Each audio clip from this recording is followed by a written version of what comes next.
cicadas. John Cooley is joining us from University of Connecticut, runs a website called Magicicada.org. Really the preeminent, I don't speak anymore. Authority, thank you. Been talking all day. Preeminent authority on cicadas. See, he likes me. Or he, that's me. Oh, no, right. Preeminent authority on cicadas. We started talking, Debbie and I, 4 or 5 months ago about whether or not John would be able to join us for this. We kept hoping and hoping, and as we got closer and closer, we knew it was going to happen, and we were very excited.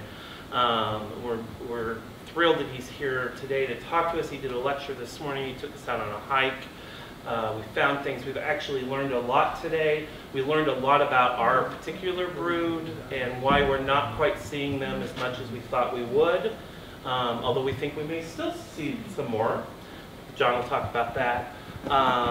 He will introduce Greg back there and talk about him a little bit. I do know we just had 2 employees, Kate and Keith, who's not in the room right now, up at Neil Woods, and they are singing loudly and quite plentiful up there. So if anybody wants to go up there, we can tell you how to get up there. We brought some down from up there to play with. And there's directions to the front desk. And there's also directions to Neil Woods at the front desk. So I will stop talking, and John Cooley. Thank you very much. It's quite an honor and a pleasure to be here. It's fantastic to see programs like this, because we like to get people involved in the science that's happening around them, and citizen science initiatives are a fantastic way to help people be educated and to know really what's going on in the natural world. So thanks to Fontenelle Forest for hosting this. It's a fantastic event. It's a great series. There are some cards here that can connect you to the website. Those will be up in front. Please feel free to take one. I also want to introduce Greg Holmes, who is being assimilated into this project, possibly not entirely with his will, but he's in back and he's going to be taking pictures, and he's a great local resource, local in a relative sense because he's based down in Kansas. But that's closer than Tech. So what I'm going to do right now is I'm going to talk a little bit about the specific projects that we're doing with periodical cicadas. This morning I talked in general about cicadas. I'll talk about periodical cicadas now. And that's a periodical cicada. The work that I'm going to talk about is almost exclusively, and this is by the way, this is a Magicicada septendeculus, it's calling. That is a species we do not think that you will hear here in Nebraska. We'd be impressed if we did. If we do hear anything like that locally, we'd love to have a report of it. He seems to be in that cage. Greg picked him up somewhere along the way in Kansas or Missouri, and he really likes that cage. But what I'm going to talk about today is original research. It's embedded, it's all the products of a research project based in the University of Connecticut with Chris Simon, who is really one of the forces behind this work, and also my longtime collaborator David Marshall. And really, this work is collaborative. It is not the work of any one person. So it wouldn't have been happening without a great group of people involved. And we do everything from molecules to distributions to historical studies of periodical cicadas. So by way of background, all cicadas spend most of their lives underground. And they're living in little chambers and they're feeding on roots, xylem. And then when it's time for them to emerge, they come out to the surface. And this is what a mature periodical cicada nymph looks like. It goes and looks for somewhere to molt. Now, cicadas are insects. Their skeletons are on the outside, so every time they grow, they have to shed their skeleton. They have to molt. Other things, lobsters, crabs, all those sorts of things with skeletons on the outside have to shed or undergo the process of ecdysis every time they grow. And so to become an adult, this cicada must molt. Question? How big is it? So that's about, an inch or so long. And this is the process of ecdysis. The back will split on the center line and out will crawl this cicada that will expand its wings and take on the adult form. And all cicadas do this. Now cicadas make sounds, but you may not know that only male cicadas make loud sounds. And so male cicadas have a pair of organs on the first abdominal segment right there that are called tymbals. And this is a male Okanagan in a fairly typical calling posture. And what he'll do is he has a set of strong muscles that put tension on the frame holding those tymbals. And the only way that tension is relieved is for those tymbals to vibrate and make a sound.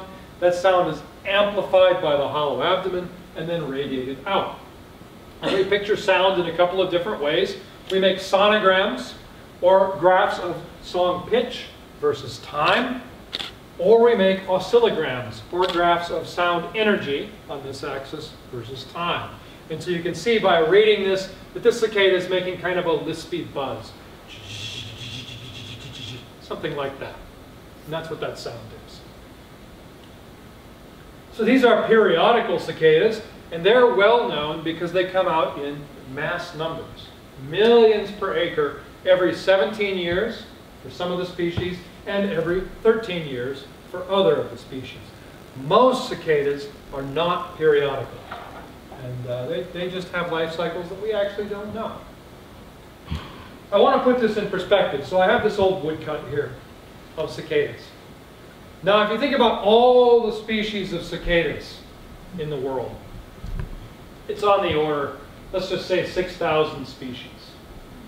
So here's this woodcut, and that's what it looks like as 6,000 pixels. That's 6,000 dots making up that picture. And that represents the universe of all cicadas on this planet. 7 are known to be periodical. And they are the Magicicada species of North America. We'll get to you. Calm down. So 7 are periodical. They're the exception, not the rule. Why study an exception? The exceptions are the cases that tell us interesting things about nature. There's an interesting story behind the periodical cicadas. We think all the evidence that we need to unlock that story is out there. We just have to learn how to read it. And that's what the Periodical Cicada Project is about. Now, formal scientific study of periodical cicadas began in the 19th century, really. With Charles Riley's work, he published this wonderful book here, Insects of Missouri. It has this beautiful painting of periodical cicada ecdysis. Following up on Riley, Charles Marlatt with the U.S. Bureau of Agriculture. This is before there was a USDA. It's before the Roosevelt administration, so there was no USDA. It was a Bureau of Agriculture. Marlatt published a book that came up with a nomenclature for the broods. He gave them Roman numerals, and he developed maps and emergence schedules that helped us predict when and where the periodical cicadas would emerge. So when you translate this into years, you see it's 2015. This is brood 4. That's what we have here in Nebraska. But 2015 is an interesting year. It's also brood 23. 13-year periodical cicadas are emerging from Louisiana all the way up to northern Illinois. So this happens to be a co-emergence year.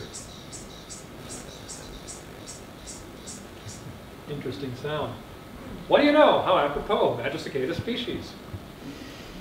So Magicicada are interesting. They're divided into 2 life cycles. And there are 3 species groups. The decim, the cassini, and the decula groups. And they have very distinctive appearances, behaviors, and all that. There are 3 described species of 17-year cicadas, Septendecim, cassini, and Septendecula. And that guy singing over in that bag is a Septendecula. And there are 4 described species of 13-year cicadas, Tradecim, Neotradecim, Tradicassini, and Tradecula. It's a pretty complicated situation. The different species groups have characteristic songs. So the decim species all have a song that is a pure tone followed by a down slur.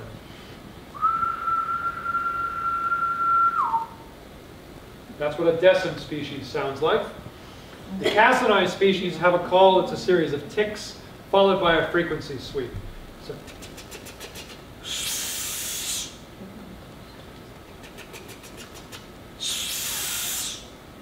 that's cassini. And the deculus species, they're actually hard to imitate, but you've heard that one over in there calling. It's and those are the species groups and their characteristic songs. Now those calls are used for the purposes of mating. Males use those calls to get females to mate with them.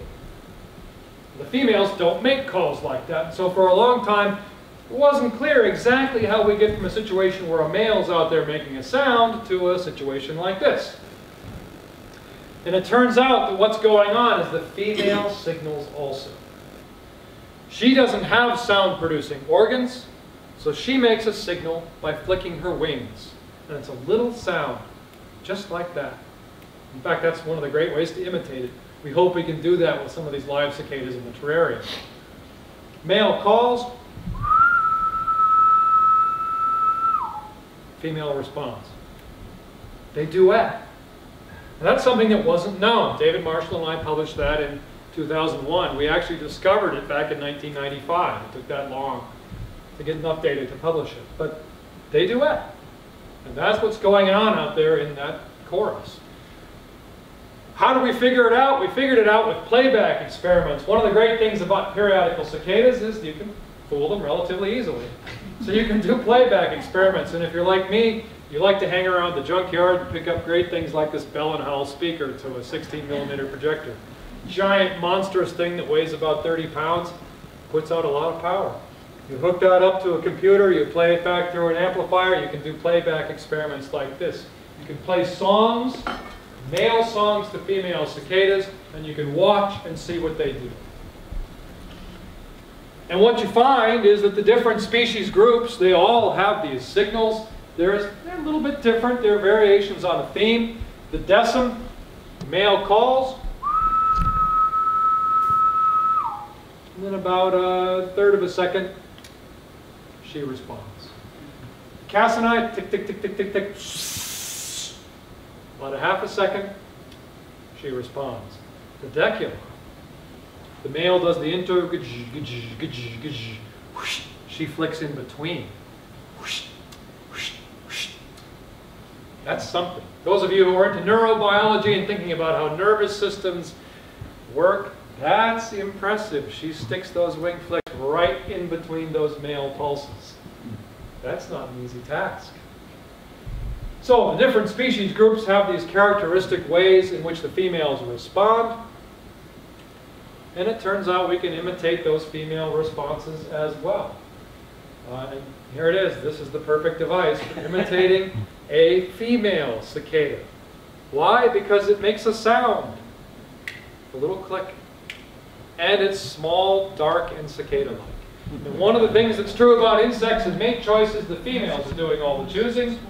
So they're the ones that have to have the right song. The males are not choosy at all. They'll mate with anything at all. Acorns, rocks, you name it. It's good enough as far as they're concerned, so here's a male trying to mate with the light switch. If you watch David Attenborough's Life in the Undergrowth, we helped him film that outside Cincinnati in 2004, and he is imitating a female cicada by clicking, and this male is walking around and trying to find his fingers to mate with.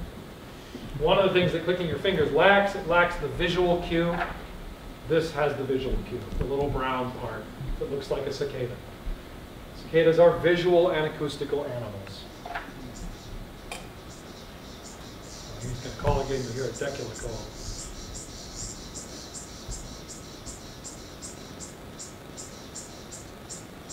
They can go on for variable lengths of time like this, and then that's okay. So that's decula. One of the things that David Marshall and I discovered in 1998, the last time this brood was out, in Arkansas, we were going down to study brood 19. So in 1998, brood 19 of 13-year cicadas was out, and we went down to Arkansas to study them, and we found something funny. We got out of the car and listened to the choruses, and we found this. This is a sonogram, and what you can see from this is there are two pitches in this chorus. It's not a single pitch, it's a chord, and there's two kinds of cicadas in there. There's a high-pitched cicada, and there's a low-pitched cicada.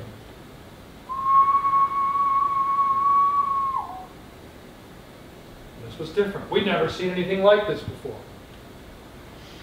Chris Simon, a long time ago, published a paper looking at the abdominal coloration, and she also noted that that part of the world, there were two different colors of abdomens on the decim species of cicadas.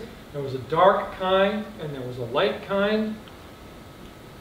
We did the playback experiments and we showed that those two different color morphs are different species, and they're separated by the fact that they have different calls. All the dark cicadas down there in Arkansas have the high-pitched.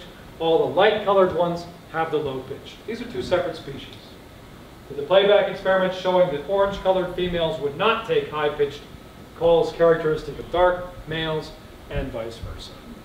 So we had a cryptic species. We went out there and started to map that species, and we found that Neotradecim lives in the Midwest and punches just down into Arkansas, up through Missouri, Illinois, and over into Indiana.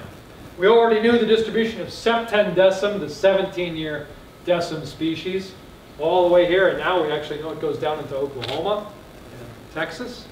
And we knew the distribution of Tradecim, the 13-year decim species that had previously been known. The working hypothesis for understanding Neotradecim, this new dark-colored, high-pitched species that we found, was that it was recently derived from a 17-year ancestor. And we know that because genetically it's the same as the 17-year cicadas, but very different from 13 years. And also, these guys have the dark-colored abdomens.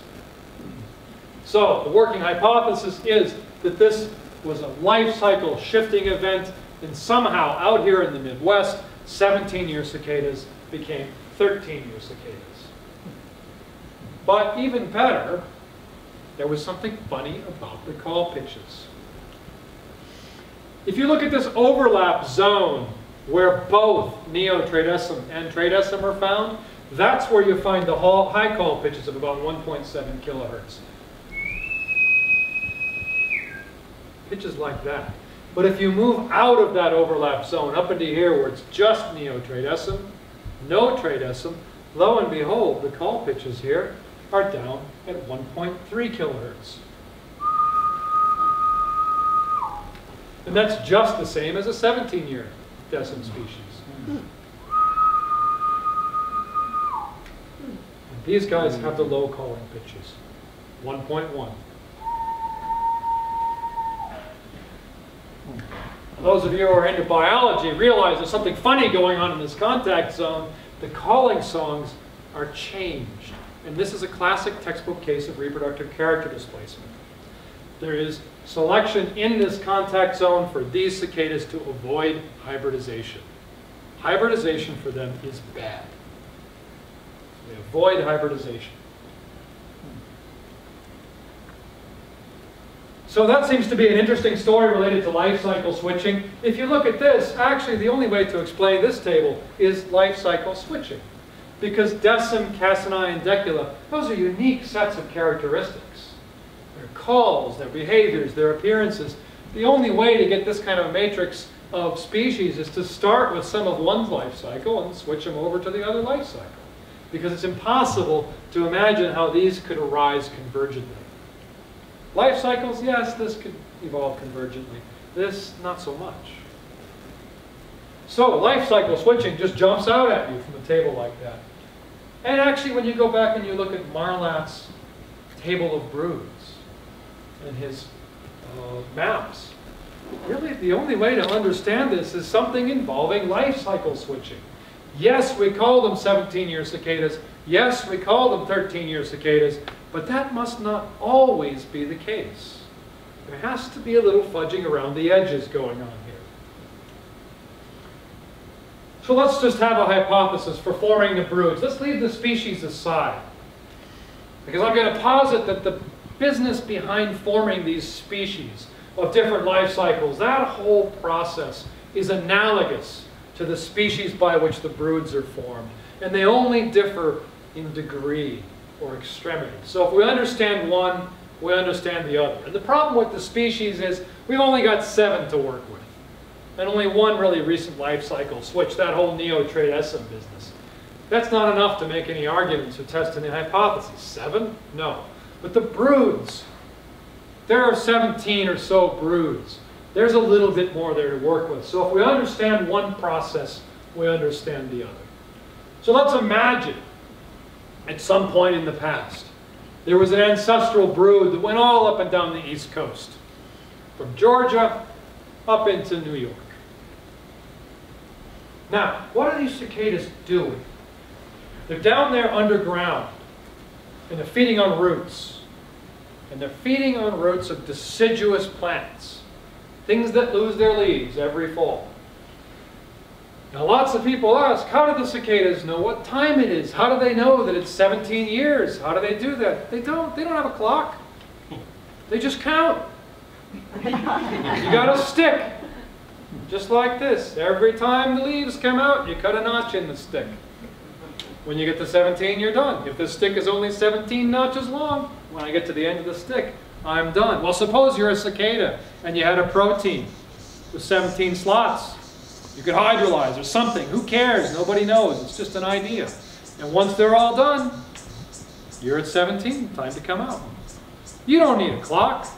You don't need anything sophisticated at all. You just need a stick or some protein analog. You get to the end, you're done. Come on up. So let's suppose that they're down there sucking on the plant roots and whatever it is they do. It's probably not very much. Something happens. It's a climate shock of the kind that's very common in post-glacial North America. Remember, you're sitting here in a spot that 12,000 years ago didn't look like this. This is all lost. This is just all the junk that blew in when the glaciers were done. This wasn't like this. If it wasn't under 300 feet of ice, it was an incredibly nasty place, not full of deciduous trees. The climate after that bounced back, and it was unstable. It wasn't this climate that we have now. It was all over the map. Why? Come on. The place was undergoing a radical transformation from ice-covered nightmare to what we have today. So suppose there was a climate shock that did something, caused the cicadas to miscount, makes the trees leaf out a little bit funny. Maybe leaf out twice, rips all the leaves off, they have to do it again. Trees do that. You've all seen that. And it throws some of those cicadas off. And maybe it makes these cicadas down here in Georgia and South Carolina and North Carolina now adopt a cycle that's 4 years earlier than what they should have been. They're still 17-year cicadas, but something threw them off by 4 years. Why? Because there's something funny about 4 in periodical cicadas. 13 and 17, they're 4 years apart. When you find cicadas making mistakes, like here, they're 4 years off. They like 4. So imagine there was some sort of a climate shock and it tossed these guys off and now they're making mistakes. They made one mistake, that's all it takes. Now there's still 17-year cicadas, but they're on a different schedule. And imagine a different kind of climate shock up here in the Blue Ridge, bluegrass country. And it threw those cicadas off by 1 year, and now they come out 1 year earlier. Just one shot 1 year earlier than expected. They're 17-year cicadas, but now they're on a different cycle. They just got thrown off. The trees leafed out twice that year. Why? I don't know. A storm came through, ripped all the leaves off. What are the trees going to do? They're not going to take a pass. They're going to put more leaves out. That's what they do. It turns out that Lloyd and Davis, 1966, came up with an entire scheme by which you could derive all the 17-year broods from each other by exactly that kind of sequence of climate shocks or pulses or something and 4-year or 1 year mistakes. So if you start with brood 14, 4-year mistakes get you 14, 10, 6, and 2. And then 1 year mistakes get you 14 to 13, 10 to 9 to 8 to 7, 2 to 1. And this scheme makes at least some geographic sense. Is it the answer? No, it's a hypothesis. It's a scheme for deriving the broods from each other by simple 1 and 4 year jumps. Is there anything missing from this picture? Brood 4. Oh yeah, brood 4 and brood 3. Yeah, there's a problem. I can't fit brood 3 and 4 in there in a way that makes any geographic sense. I can get 1 4-year jumps to get there, but not in a way that makes any sense geographically. So let's imagine this is our scheme for at least some of the 17-year cicadas. And let's imagine that we can make a scheme for the 13-year cicadas. So we're going to take that one, put it on its side, move it away. And we'll make a scheme for the 13-year cicadas. And there it is, 23 to 19, 23 to 22. That makes sense, geographically and temporally. And now let's deal with 3 and 4. So this two-dimensional scheme of 1 and 4-year jumps to get the 17-year broods. What if Lloyd and Divas forgot about the other dimension, which is the whole 17 and 13 business? And what if, in fact, our Midwestern 17-year broods that have always been hard to explain, broods 3 and 4, cannot explain them easily. What if they recently had 13-year ancestors? Then that makes sense. Now, is that the explanation? Absolutely not. It's a hypothesis. How are we going to go out and test it? It's one thing to sit there in your closet and dream up hypotheses. It's another thing to find out whether they actually match the reality. Another hypothesis is space aliens came down in a spacecraft and did it. Done. That's a hypothesis. I don't know how I test it. But I can test that one I showed you with genetic data. And this is a big complicated way of saying, oh, in all 3, the Decim, Cassini, and Decula species, you find that there are genetic boundaries that don't exactly match the life cycle boundaries here in the Midwest. In other words, it's entirely plausible that there was a bit of life cycle fudging out here in the Midwest, and that some of these cicadas, brood 4 and 3 specifically, might have relatively recently had 13-year ancestors.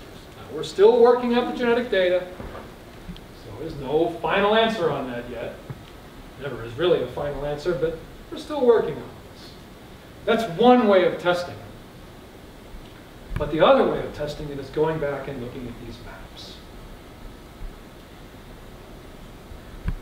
One of the things that jumps out about these maps is if you think three-dimensionally, these broods fit together like puzzle pieces. And there's not a lot of overlap between these puzzle pieces. There's information here. There's information encoded in these distributions. We just have to figure out how to unlock that information.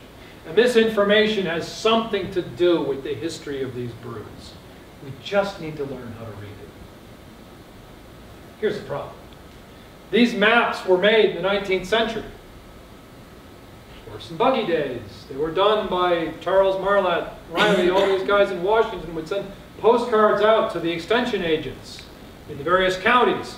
And if the extension agents saw a cicada, they'd mail the postcard back. Or maybe they wouldn't. Or maybe they saw something else and mailed the postcard back anyway. It's not clear. Those records aren't backed up by actual specimens in a museum. There's no way to go back and verify it. Case in point, here's Marlatt's map of brood 1 from Marlatt 1907. And you see brood 1 up into Pennsylvania, down here in Virginia, North Carolina, another branch going down here on the Piedmont, and then we have some here in Kentucky, Indiana, Illinois, and Kansas. No specimens to back that up. It's just his map. Chris Simon in 1988 revised those maps based on what she could find looking at museum specimens, and this is her revised brood 1 map. Very different from Marlatt's. All this business on the Piedmont's gone, this business in North Carolina's gone, and all this stuff out here west of the Ohio, that's gone. But that's still not a map based on specimens and things that you can go back and verify. It's just her work going through the literature and finding out what little bits of information she could find, and in some cases, going out and looking personally. So that's where Team Cicada comes in. And part of Team Cicada, this is David Marshall, and that's Kathy Hill.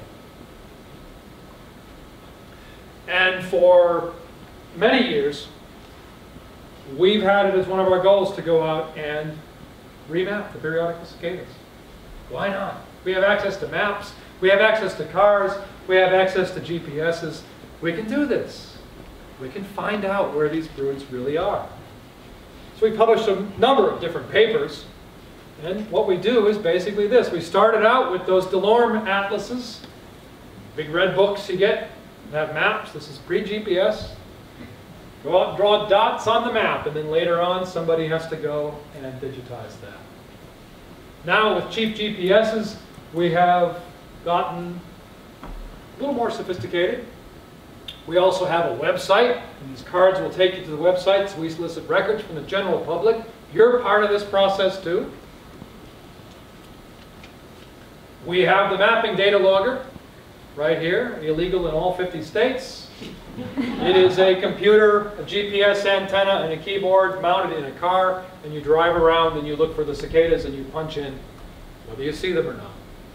And then you can put those right back through your little thing on your dashboard that tells you where you're going, and you can put the records on that and see where you are. So we have all these tools available to us now to map the cicadas. And here's what we're finding out. Mr. Decken was going to call again. It's like clockwork.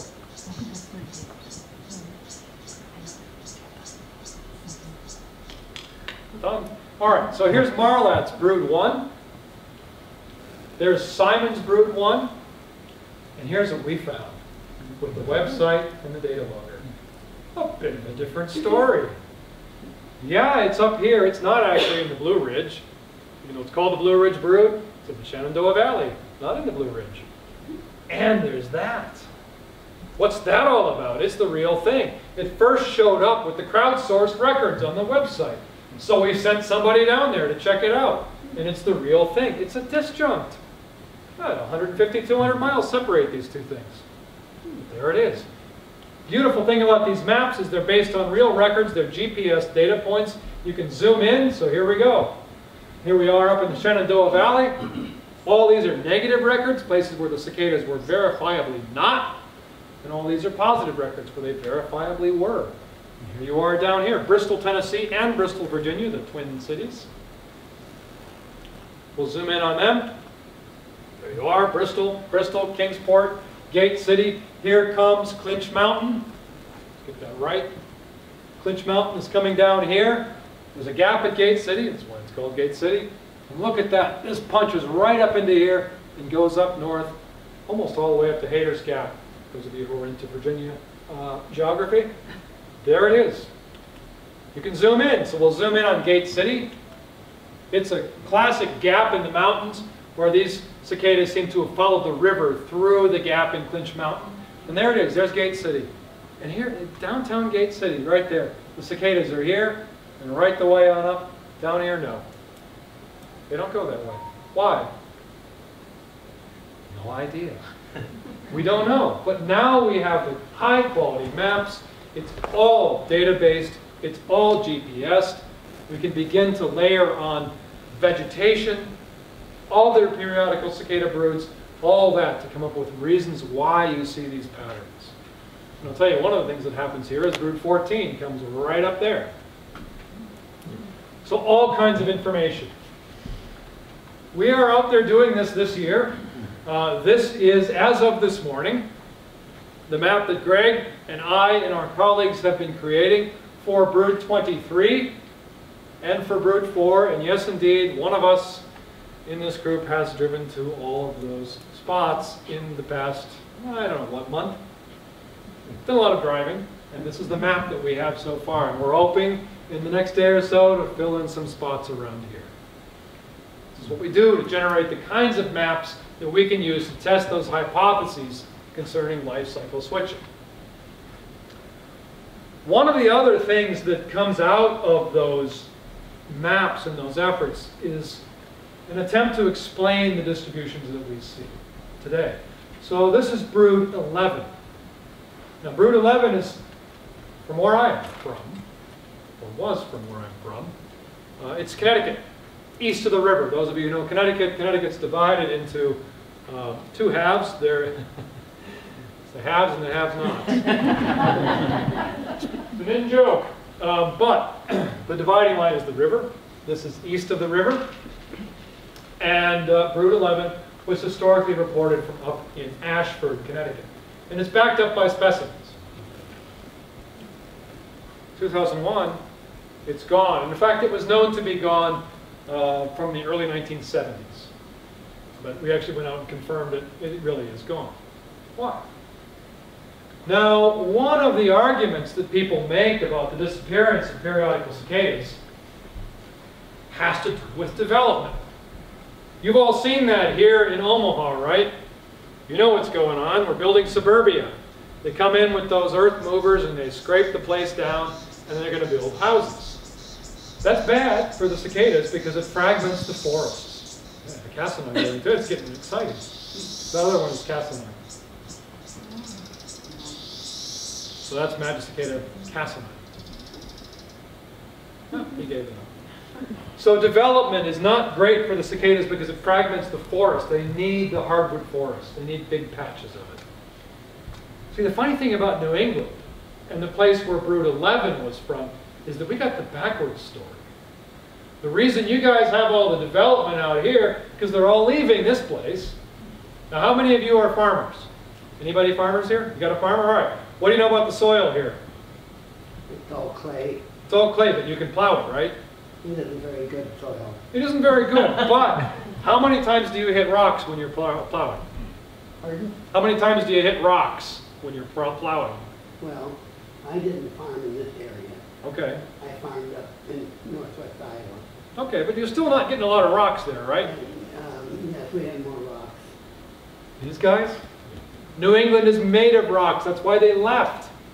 Nobody wants to farm this because you can't put a shovel in anywhere without getting rocks. And they're not limestone friendly rocks. They're horrible granite rocks that will break anything you choose to throw at it. It's rock. And so we have the opposite story to what you have here in the Midwest. We got farm abandonment. And when they abandon these places, nobody wants it. Because what are they going to do? No market for rocks. So these places get abandoned. So this actually, fortuitously, happens to be a photograph of where brood 11 was last collected. And this is a photograph in about 1900. Brood 11 was collected from this area right about up in there in 1954. And you can see that it's a fairly typical looking farmscape. It's patches of trees, some roadside vegetation, and then some trees going along ridge lines or valleys and vegetation.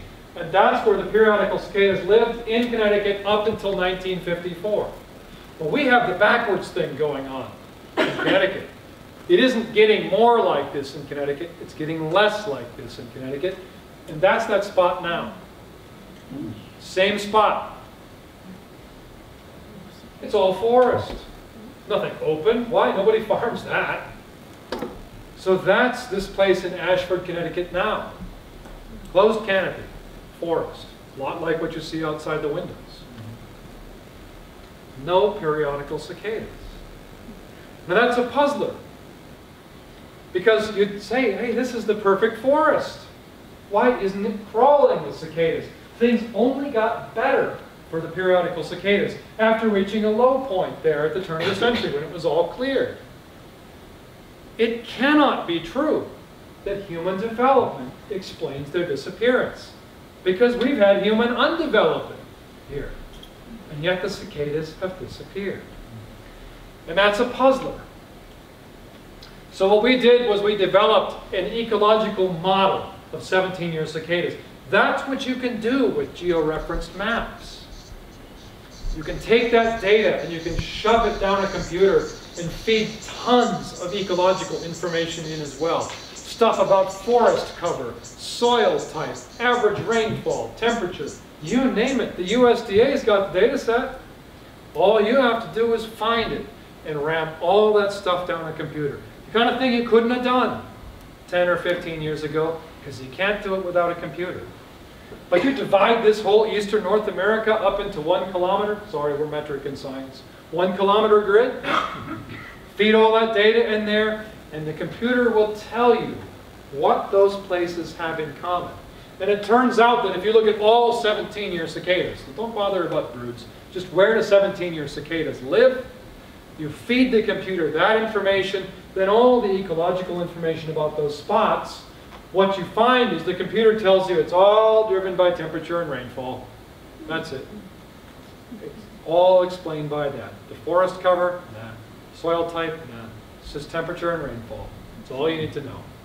And it says that 17-year cicadas live here, where it's green. They don't live here. And that's where they went extinct. So one of the things that's kind of funny about the periodical cicadas is they inhabit a post-glacial landscape. And after deglaciation, there was a climate bounce. There was a period 8,000 or so years ago, the hypsothermal, when it was warmer and wetter, generally nicer than it is now. And back then, periodical cicadas probably could inhabit these areas. And they did. And now we've gone the other way, and now they don't. These guys were beyond the range. Their extinction seems to be best explained by climate. They were living beyond the climate limits of this species. They were just a legacy and just a fossil. Now, what's interesting about this map to me? Why am I out here mapping brood 4? They're not on that map. Not on this map. So, we look around here in Fontenelle Forest, and this morning we found probably 15 cicadas. That's not enough. They need several million per acre to have a self-sustaining population. The question that comes to mind, is this just early in the emergence and there are going to be more later?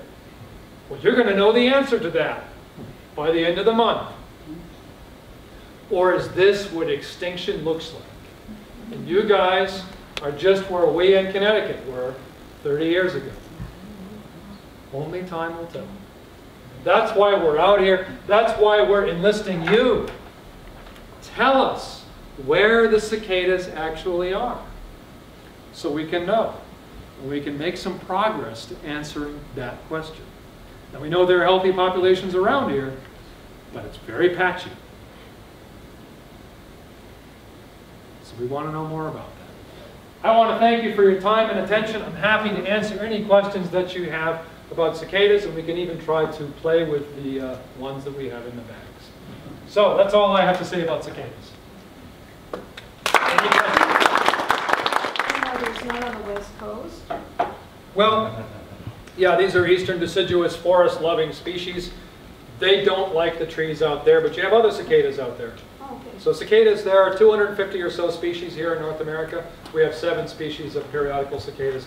You have summer and annual cicada species out here as well. That last map showed Chicago all green, so surely they can't emerge through concrete, so development must have some effect. They don't, but they do like the leafy suburbs. They do not like the cornfield suburbs, because cornfields. But Chicago has these leafy green suburbs, and when you go back and you learn about how those were made, the leafy green suburbs were made, they built one house at a time, and they didn't clear all the trees. Now you go watch them build a suburb, and what do? Somebody comes and takes all the trees off. Then somebody comes and takes all the topsoil off and sells them. God knows what, China, who knows. But they take all the topsoil off, then they build the houses, and they stick down sod. They put a little trees like that, and it's done. Cicadas don't survive that. So if it's, where these guys are is dependent on temperature and moisture. Is that what you said? The distribution models that we make suggest that you can explain the distribution of 17-year cicadas using only information about rainfall and temperature. That's what the model says. Now, the model could be wrong. And one of the interesting things about this is this model is now about 4 years out of date. We have more information to feed into it. We found more populations further up in the Hudson Valley than we had found before. And we found a surprise disjunctive brood too in Oklahoma. 17-year cicadas. And this year we now have 17-year cicadas down below the Red River in the outskirts of Dallas. These were not known before. And so the question is, if we were just to rerun this model as is with the new data, all of a sudden would that cause a big swath of 17-year cicadas to pop on here? I don't know. I got to get the computer time to figure this out. Next question then is does this giving you an idea of a range? This is a probability model. And so the actual correct way to read a model like this is, at any one spot, this is pixels. Again, and it's a lot of them. Far too many to count. It's like 32,687 this way, and the same number that way. The darker the color, the higher probability of finding rainfall and temperature conditions appropriate for 17-year cicadas at that spot. That's the correct way to read the model. And I'll tell you also, we can make a model for the 13-year cicadas, and it happens to fit right in like a puzzle piece, except in the Midwest, where Neotradescin lives. And then this 13-year model grabs all this territory as well. So together, the two models are telling us cicadas don't know what life cycle they belong to in the Midwest. That's an interesting outcome of these models as well. And as we feed more data into them, I want to see how that stays stable or falls apart. It could fall apart. Well, at some point, climate change may affect this distribution. Indeed. And do you have any prediction on what? Well, that's an interesting thing, because climate change is one of those things that hits the news and everybody's talking about it, yada, yada, yada. The cicadas work a little bit differently. There's a lag built into them. And maybe it's due to their long generational times. These changes in distributions we're seeing are responses to climate change over the past 2,000 years. So far exceeding any kind of anthropogenic climate change that you'll read about in the news. The obvious question to ask is, what about anthropogenic climate change? If you look at trends in the past 100 years, they show various things. And so one of the beauties of having these maps in an electronic format is you can come up with predictive data sets. And so whereas this map is built on temperature and rainfall patterns that are, as they existed, and I forget the specifics, but I think it's 1952 to 1989 was the data set that I used. You can get data sets that will tell you what rainfall and temperature patterns were like 8,000 years ago. And if you run that set of data on these distributional bits of information, what you find is you can project backwards. So you build the model with the present day data, and then you project it onto the old data set. 8,000 years ago, you find 17-year cicadas lived here and here. You can also project it forward onto model data sets for the various ones that have been developed for anthropogenic climate change. And what you find there is very bad. Because what it says is they're only going to find conditions they like up here in Canada. And the problem with those data sets is that when you're talking about the 8,000 years ago data sets with them down here and down here, they've had 8,000 years to respond to that and to get up to here. The problem with the projected data sets, and again, they are just models. It's not the truth, it's not the reality, it's a model. But many of those model future data sets, the problem with them is they're not on an 8,000-year time horizon, they are on a 500-year time horizon. And that's massive ecological change. You know, you sit there and think, oh gosh, it's going to be bad for cicadas. It's going to be bad for everything. You know, if you farm in the Midwest and you grow corn or you grow wheat, they do not grow corn and wheat down in Texas, right? But those data sets say the climate here is going to be like the present day climate in Texas. And you can see that you can download various figures and studies on this. The best one of them that I have seen takes the state of Michigan. Everyone knows what Michigan looks like, right? And it projects what the climate of Michigan would be like in the next 1,000 years according to various models. Just by moving the silhouette of the state down to somewhere else on the map of the eastern US. It's a very powerful graphic representation of what climate change could look like according to these models. And most of them put Michigan down there. Now you know that they grow fruit and things. They grow fruit, hay, and that's pretty much the agricultural products of Michigan. fruit is very water intensive. You also can't really have extreme growing temperatures in the growing season because you're going to get cherries that are raisins before they're even off the tree. You don't grow cherries down here. You don't grow a lot of hay down here as well. So yes, climate change will affect everything, or could affect everything in North America. The models certainly suggest that, and the periodical cicadas will not be immune from that. The problem for the periodical cicadas, and for anything with a long life cycle, white oak, anything like that, it'll be fatal because they can't change their range fast enough. They cannot move fast enough to keep pace. Are there periodical cicadas in the deciduous forests of Europe and Asia? Well, that's a good question. Not in Europe, but we do have reports of a periodical cicada or a periodical-like cicada in northern India. And it's called the World Cup cicada because it seems to be on a 4-year cycle. There's also a report of a cicada that is periodical from the Philippines. But these have not been thoroughly studied. But even if so, that would add 2 more species to our 7. It doesn't change the picture. This is an oddity. So North America experienced some kind of climate shocks that nobody else Well, again, isn't this great? You sit here and say, North America, periodical cicadas. Why are they here? Right. Well, the obvious thing that we've had is glaciation. But Europe had glaciation. How come they don't have periodical cicadas? Don't know. Situation gets a little bit more complicated. There is a semi-periodical cicada in North America called Okanagan ramosa. In certain populations, in northern Michigan, it's semi-periodical on a 4-year-ish life cycle. Comes out in enormous densities once every 4-ish years, and then it's around but not by much in the intervening years. It's not even a close relative to periodical cicadas. It used to be considered a close relative because it's a small dark cicada with open tymbals. People said, yeah, that's close enough. Turns out it's not. It's a distant relative. So other cicadas seem to have the capacity to do this. And that's even further complicated by the fact that the closest relative of the periodical cicadas happens to be an Australian species in the genus Triella. So figure that one out. It's not related to any of our other North American species. Not neocicada, not melansalta, not tobison, not okanagana, not okanagodes, whatever else I'm forgetting. It's not related at all. So in India, they eat them.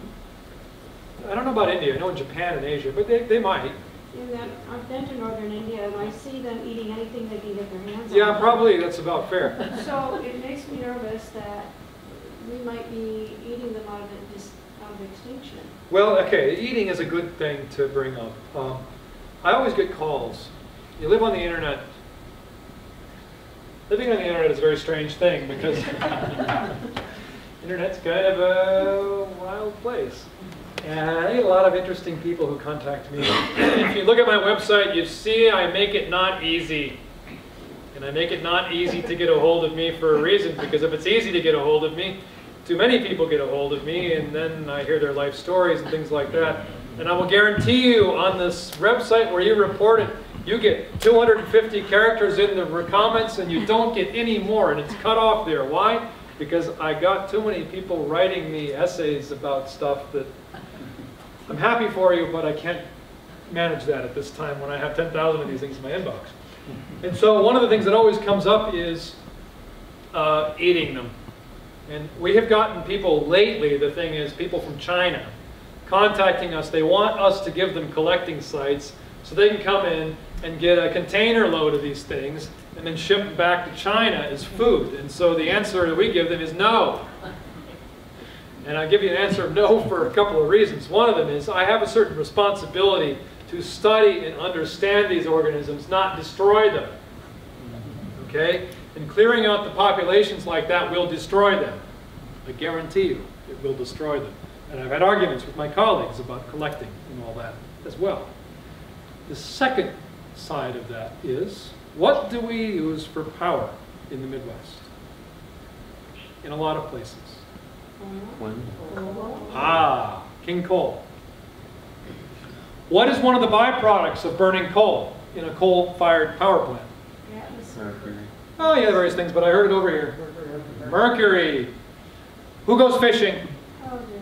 What do you hear? What do you hear about fishing? Mercury in our fish. Yeah, mercury in your fish. And what do they say? Don't eat it, or don't eat too many of these fish per month, or you will be like the Mad Hatter in Alice in Wonderland. He was a hatter. They use mercury to do the skins. It drives you mad. It alters your brain. So mercury is bad. You don't have mercury thermometers anymore either, do you? Or at least around us they. Right here. Yeah, exactly. They gave us an amnesty. Bring them in. We'll forgive you. Where do you think all that atmospheric mercury goes?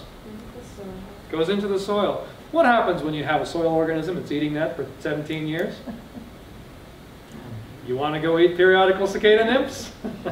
Be my guest, not me. There are actually a series of papers that have been published on measuring levels of mercury. And of course, like everything else, like the fish and all that, it's totally unpredictable. You cannot walk into a forest and look at it and know whether or not the cicadas are safe to eat. So you can walk out here and dig up a nymph. It looks like a pristine forest. This could be howling with mercury, for all that we know. So we advise people don't eat. Don't do it. For a number of reasons. Do these cicadas migrate or move, or So- how does that pattern change? That's an interesting question. When you actually watch them, they seem like really weak and piffly flyers. They're not like the annual cicadas that are like a bullet when they fly. These are weak little fluttery flyers, like a kind of a butterfly. Of course, butterflies migrate to Mexico, right? They don't give the impression of being something that moves long distances. And anytime anybody's tried to track them, they don't seem to move long distances either. Early on in my association with them, I tried to do a mark recapture experiment.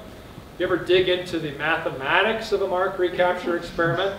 You need to mark a significant portion of the population in order for the data to have any meaning at all. And our mark recapture experiment was actually a mark and never see again. So we didn't mark enough. And we marked about 1,500 of them. And that wasn't enough. So there's no evidence that they move around a lot, and yet here they are, living in post-glacial North America, and they sure weren't living here 12,000 years ago. So I guess what I'd say to that is oak trees don't seem to move very fast either, now do they? And they sure have filled this place up. So they have some capacity to move, but it's not exactly clear how that works. Other questions? Do they have any natural enemies? Oh, everything with a mouth. It's food. Anything will eat them. And the birds are especially, the birds, who's a birder? Okay. Where the cicadas are, the birds are going to have a fantastic year. It's going to be awesome. Some of them are going to pull off double clutches. It's going to be great. And then what is going to happen next year? Nothing attacks them when they're in the soil, right? Oh, no, anything underground, ants, moles, you name it, anything that can eat. If it finds them and eats them. So the birds are going to have a swell year. They're going to get crunched next year. Anything underground that finds them is going to eat them. They also have a fungal parasite that specializes. How deep does the cicada go? Are they just below the surface? Or Well, that's an excellent question. You read the literature, it says they go down 4 feet. You think about legal frost limit around here, must be 40-ish inches, whatever. You got to build a foundation, the building inspector is going to make you dig down that far. Whenever we've gone to dig up cicada nymphs, we've found them in the first 10 inches. Now, how's that work? That must freeze every now and then in the winter, at least in a 17-year cycle. That's 10 inches down, it's got to freeze at least once. So they have to have some way of not freezing. But they're down there and they're not very deep. So. Oh, got one more question over there. Question. Just curious, has anyone ever, from a birding point of view, studied the effects of gorging on mercury-laden? I don't know specifically about the mercury. I know there have been a few papers about the birds and the cicadas. I've had quibbles with the methodology in those papers. And Dave has had big quibbles with the methodology to the point where Dave was going to go all ballistic on those papers, but got sidelined.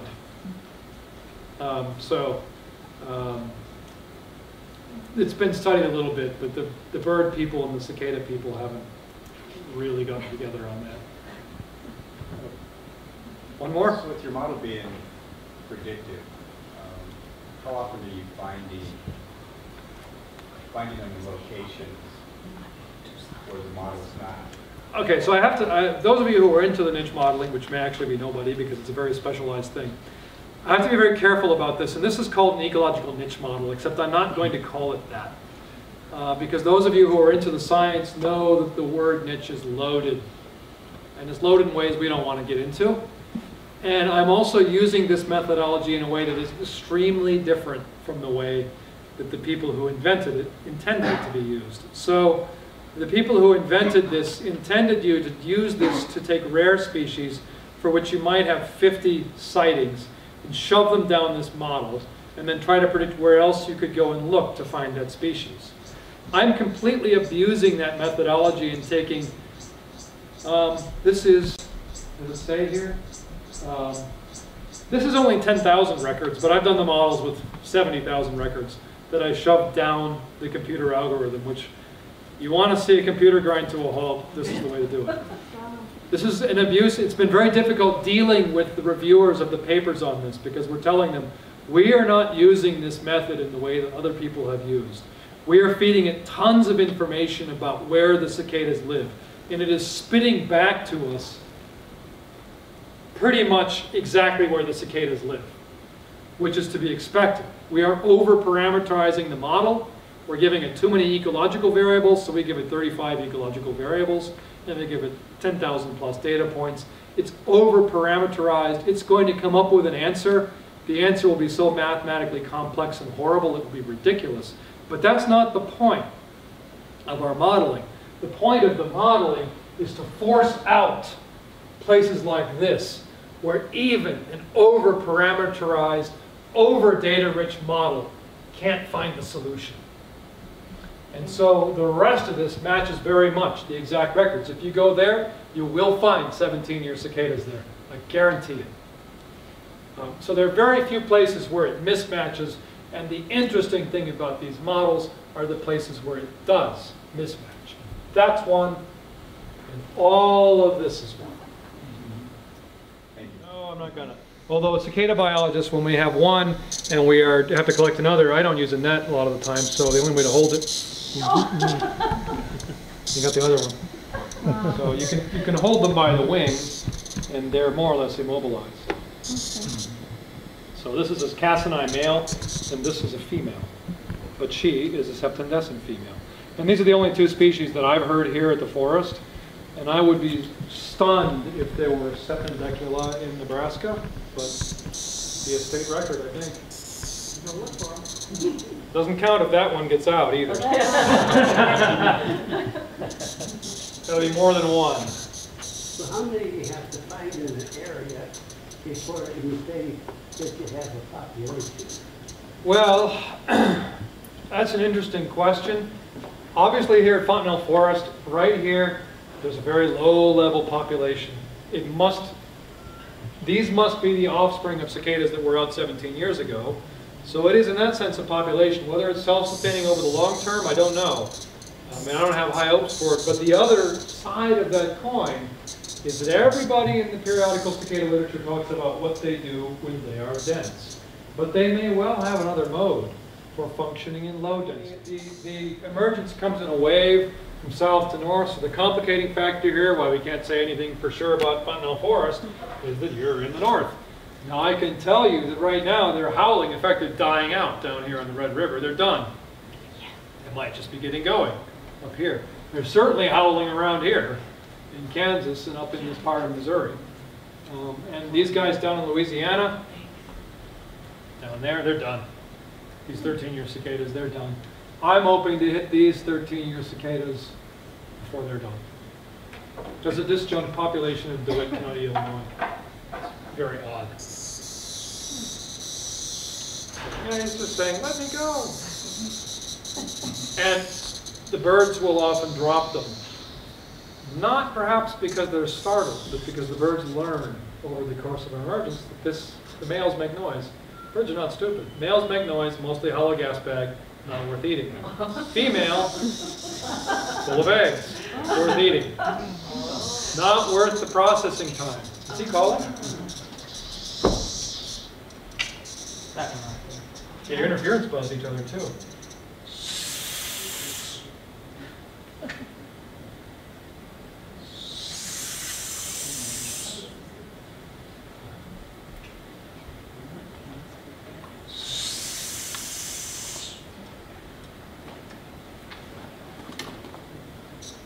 Should be faster on the draw with But now, that. when the female lays her egg, Thank you. does she find some kind of a host? Or? So she's looking for woody vegetation, live vegetation that sticks about like a pencil. And she's going to lay the eggs down in those live bits of wood. And so what that can cause to happen, if a lot of females do that, and a thunderstorm comes in, the branch is weakened, the end will break off and flop over, and it's called flagging. It doesn't seem to harm the trees, but it is a concern if you run an orchard. So if you're growing apples or something, a big heavy fruit that's got a fruit set, and the cicadas have weakened the twigs, this fruit's not going to set properly in your... They don't lay their eggs like in a mud fabric net. No, they're just laying them in living twigs. John, sorry, I missed part of this presentation this afternoon, but and I'm sure you probably already discussed it. But once they emerge, then how long does it take for them to dry out and harden enough so they can start? So that's a little bit of a weird thing about periodical cicadas. They come out and they have something called a teneral period. So the nymphs tend to come out in the evening, and they will undergo ecdysis. That takes an hour or so, and then by morning they'll be sitting around in the vegetation, all kind of soft and floppy. Then they go off and do something else for 5 to 7 days. And after that, they start acting like adults. This is a little bit odd. Most cicadas don't have that teneral period. Why they would have it, I don't know. I'm wondering why you say that you'd be stunned if you found decula here in Nebraska. Why would that be? Because there are no records of it. No records, okay. So. Well, there weren't any in Kansas, were there? And then we found them up there. Well, there were dubious records from Kansas. I kind of suspect that they were due to the funny-looking cassini, but I can't be sure. But I don't know offhand of any records from Nebraska. And in addition, there are a little bit of biases in that the deculas tend to be southeastern, and this is about as opposite from southeastern as it gets. And the decims tend to be northern, and the cassinis tend to be southwestern. So the cassinis have their greatest densities in the southwest, and you get far southwest, the choruses are all cassini. It's one species. You get far southeast, you get insane choruses of deculas. And you get far north, you get only the decims. I think we're going to wrap it up now. Any other quick question? We do have a bunch out on the... Yeah, we have some live ones we can look at. I don't know if you guys want to head out, you can take a look out there, but I think we'll kind of wrap up. I think we'll stick around a little bit for just one-on-one, but thank you so much. Thank you for coming. Thank you again for everyone coming.